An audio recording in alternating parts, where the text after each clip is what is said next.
I a la Fundació La Caixa de Palma, els balls cambodjans són els protagonistes de la mà de joves mutilats per l'exposició de mines o per la pòlio.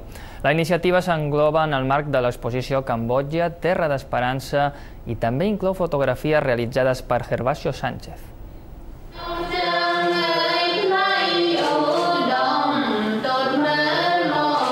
És el Magnífica, ballada per un grup de joves cambodjans que avui representen aquesta dansa a motiu de l'exposició Cambodja, Terra d'Esperança al Caixa Fòrum.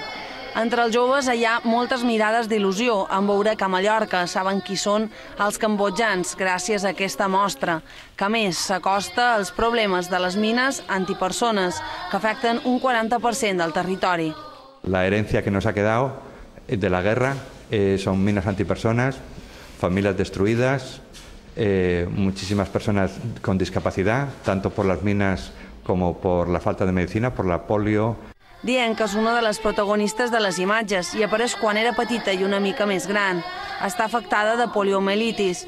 Confia que sigui una de les darreres generacions que pateixi aquesta malaltia, ja que les infraestructures sanitàries han millorat. Encara, però, queda tot el patiment que provoquen les mines antipersona.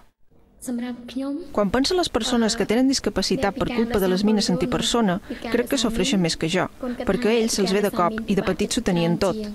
Deixen de tenir-ho tot de cop i sofreix molt el cor, tot i que la dificultat és la mateixa.